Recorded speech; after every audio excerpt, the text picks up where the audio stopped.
এগুলো বোঝানোর জন্য আমাদের স্পেশাল কিছু সাহায্যকারী ভার্ব লাগে। সেই স্পেশাল সাহায্যকারী ভার্ব গুলোই হলো মডাল ভার্ব। আমি বেসিক যে কয়টা মডাল ভার্ব আছে সেই কয়টা আজকে আলোচনা করব।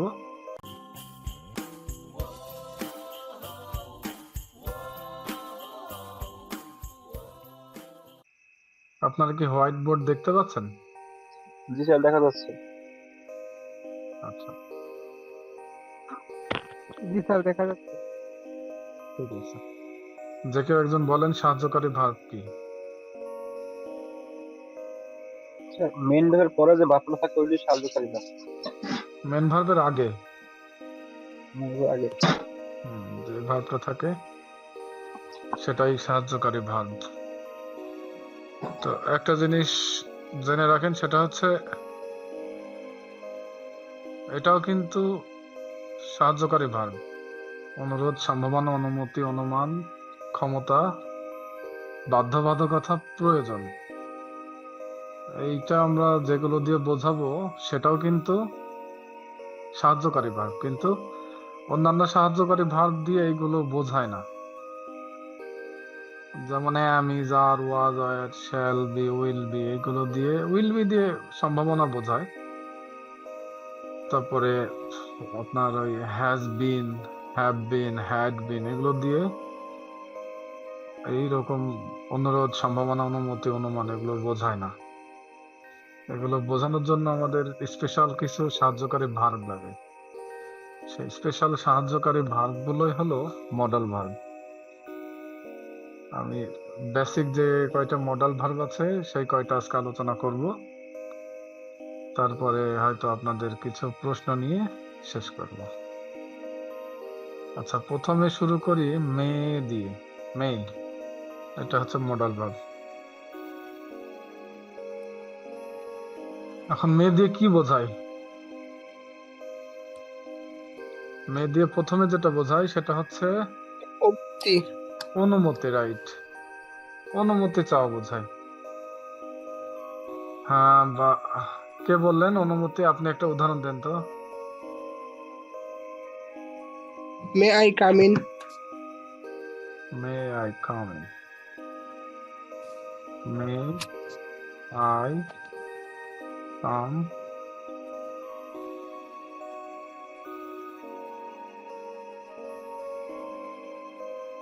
ইন? আমি কি ভিতরে আসতে পারি?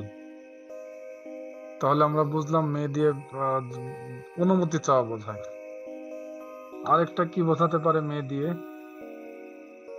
মে দিয়ে ভবিষ্যৎ সম্ভাবনা বোঝায়, কিন্তু শিওর নাই। সম্ভাবনা। হ্যাঁ, ভবিষ্যৎ মে বি। সম্ভাবনা বোঝায় কিন্তু বিষয়টা শিওর না। হ্যাঁ, এটাকেও মে দিয়ে বোঝায়।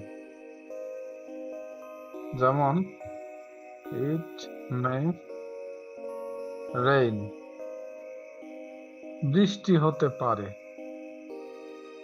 মানে বৃষ্টি হওয়ার সম্ভাবনা আছে।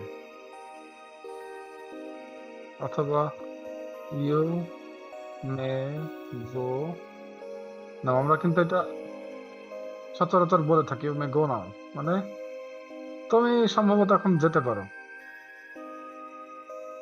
তাহলে আমরা দুইটা জিনিস বুঝলাম। একটা হচ্ছে মে দিয়ে অনুমতি চাওয়া বোঝায়, কারোর কাছে কোনো কিছু নিয়ে যদি অনুমতি চেতে হয় তখন আমরা মে ব্যবহার করি পলাইটলি। আর একটা হচ্ছে আমাদের ভবিষ্যৎ কোনো সম্ভাবনা যদি বোঝায় বাট সেটা শিওর না, সেই ক্ষেত্রে আমরা মে ব্যবহার করি। আচ্ছা, মেয়ের ব্যবহার শিখলাম, এটা আমরা এক পাশে রেখে দিই। এরপরে আসছে মাইট। অনেকে মনে করে থাকেন মাইট হচ্ছে মেয়ের পাস্ট ফর্ম, কিন্তু এই মনে করাটা ভুল।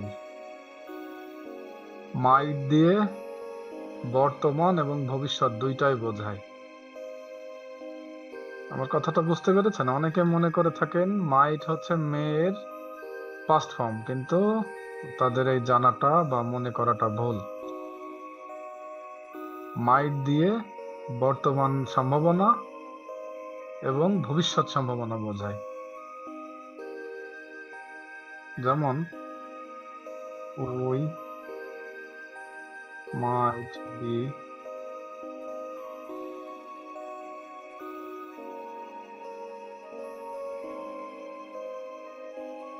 or must be disturbing their, কি হতে পারে, কনভারসেশন।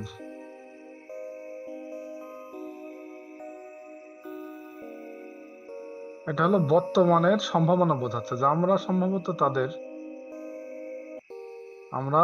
বর্তমানে সম্ভবত তাদের আলাপ আলোচনায়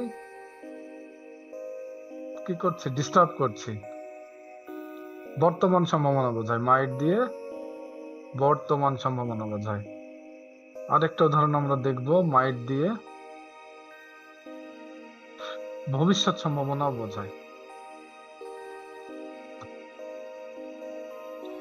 হি মাইট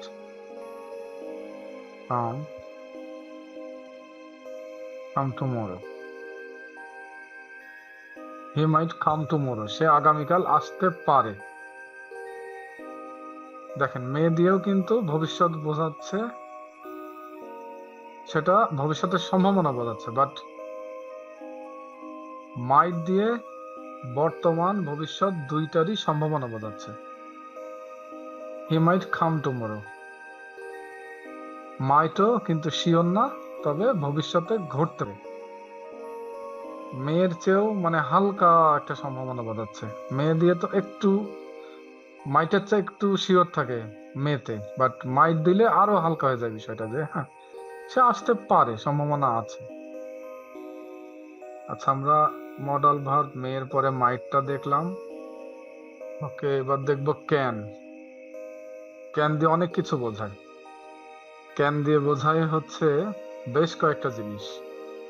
অ্যাবিলিটি দিয়ে বোঝায়, ইনঅ্যাবিলিটি বোঝায়, রিকোয়েস্ট বোঝায়, অথবা পারমিশন চাও বোঝায়। যেমন হি ক্যান সুইম, এই সুইমের বানান ঠিক আছে? কেউ একজন বলেন। জি স্যার, ঠিক আছে। আচ্ছা, তাহলে দেখেন একজনের পারা বোঝাচ্ছে, কিন্তু এখানে আমি দিয়েছিলাম কি সক্ষমতা, ক্ষমতা বলছিলাম না? দেখেন উপরে, এই দেখেন সক্ষমতা, ক্ষমতা লেখা আছে উপরে।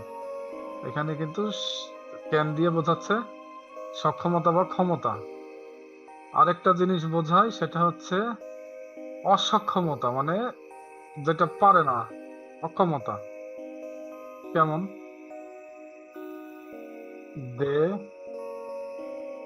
ক্যান্ট সিং সং, এটা দিয়ে কি বোঝাচ্ছে? তাদের অসক্ষমতা বোঝাচ্ছে, কিন্তু তারা গান গাইতে পারে না। ক্যান দিয়ে আরেকটা কি বোঝায়? রিকোয়েস্ট করা বোঝায়। Can I help you?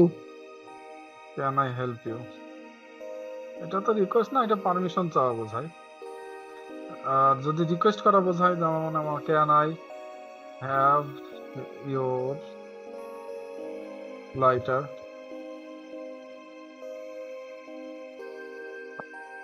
এটার অর্থ কি আরে বলেন।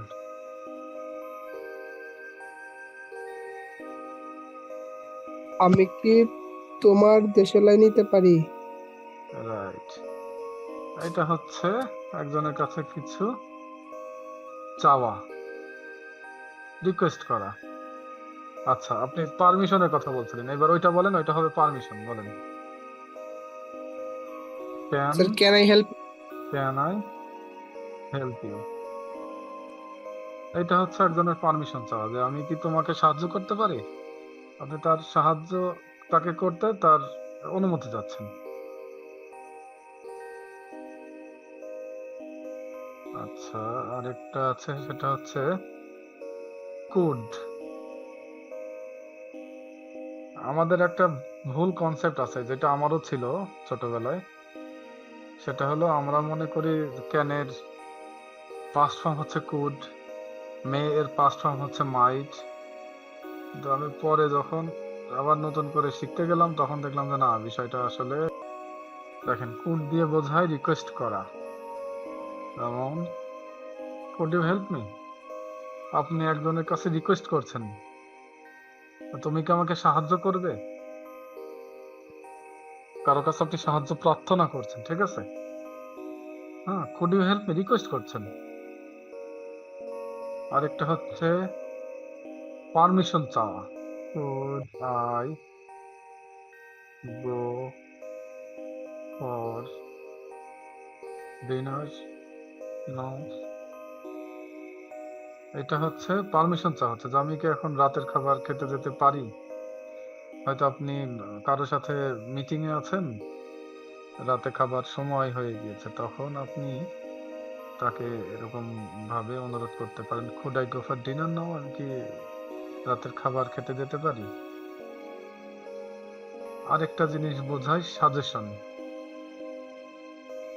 কাউকে আপনি সাজেশন দিলেন বাট গা ছাড়া ভাবে, আপনি এটাও করতে পারেন। দেখেন, you could call a mechanic, you could call a mechanic. কেউ একটা, ধরেন তার গাড়িতে সমস্যা দেখা দিয়েছে, তার মোটর বাইকে বা তার কারে, তো সে অনেকক্ষণ ধরে চেষ্টা করছে, আপনি দেখছেন, তখন আপনি তাকে বলতে পারেন you could call a mechanic, একটা সাজেশন দিলেন, তো তুমি মনে হয় একটা মেকানিক ডাকলে ভালো হয়। হ্যাঁ, এটার অ্যাকচুয়াল বাংলাটা হবে আসলে এরকম। পরেরটাতে যাই, এরপর আছে উইল।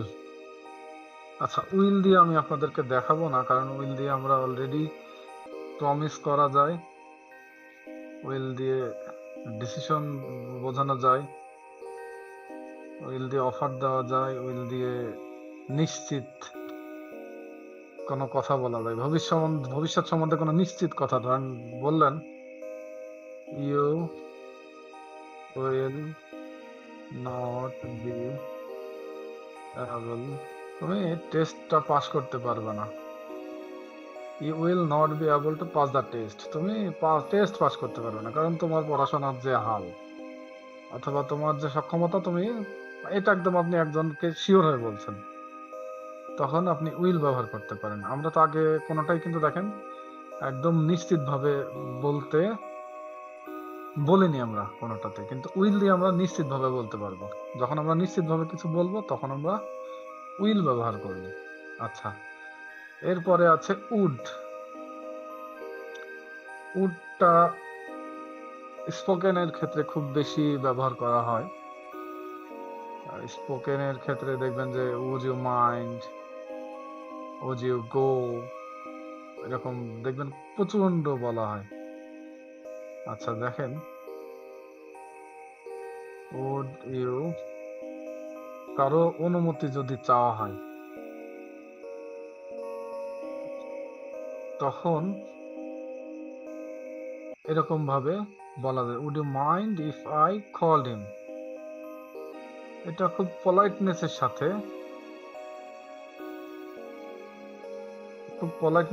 যদি কাউকে মানে কিছু বলা হয়, হ্যাঁ, যে আমি যদি ওকে এখন কল করি, আপনি কি কিছু মনে করবেন, আপনি কি রাগ করবেন, এরকম। আচ্ছা, এরপরে আছে request, would you buy me a ticket. মনে করেন আপনি ট্রেন স্টেশনের লাইনে দাঁড়িয়ে আছেন, কিন্তু আপনার লাইনটা অনেক লম্বা, সামনে একজন আছে লাইনের, তাকে যে আপনি বলবেন যে would you buy me ticket, খুব মানে নরম ভাবে, খুব, না আপনি যদি আমাকে একটা টিকিট কিনে দিতেন খুব ভালো হতো, আসল বাংলাটা আসলে এরকম হয়।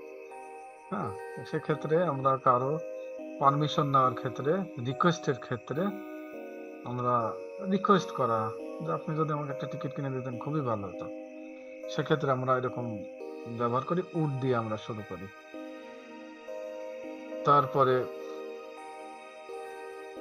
উড দিয়ে আপনি কাউকে ইনভাইটেশন দিতে পারেন, would you come to my place at 6, হ্যাঁ, আপনি কাউকে একটা ইনভাইটেশন দিচ্ছেন, তখন আপনি বলতে পারেন যে would you come to my place at 6, আপনি কি 6টার সময় আমার বাসায়, আপনি কি 6টার সময় আসতে পারবেন? শ্যাল, শ্যাল ঠিক উইলের মতোই। উইল শ্যালের ইউজ না করলেও সমস্যা নেই। আচ্ছা, শুড, শুড আমরা 3টা ক্ষেত্রে ব্যবহার করব। একটা হচ্ছে কাউকে উপদেশ দেওয়ার ক্ষেত্রে, কারো কোনো একটা কাজের রিকমেন্ড করার ক্ষেত্রে, যে আপনি এই কাজটা এইভাবে করেন, এবং মোটামুটি শিওর না বাট আবার অনিশ্চিত না, মানে নিশ্চিত না আবার অনিশ্চিত না, এরকম কিছু যখন আমরা প্রিডিক্ট করব, মানে ধারণা করব, হ্যাঁ, অনুমান করব, তখন আমরা শুড ইউজ করতে হবে। মানে আশেপাশে ধারণা দেখে মনে করছে যে এই এরকম, তো এইটা হওয়া উচিত, তাহলে এই ক্ষেত্রে আমরা শুড ইউজ করব। আচ্ছা, আমরা শুডের কয়েকটা উদাহরণ দেখি। You should call a doctor for your father. আমরা একজনকে উপদেশ দিচ্ছি, অ্যাডভাইস দিচ্ছি যে তোমার বাবার জন্য তোমার একটা ডাক্তার ডাকা উচিত, কারণ সে এখন অনেক অসুস্থ। Subscribe.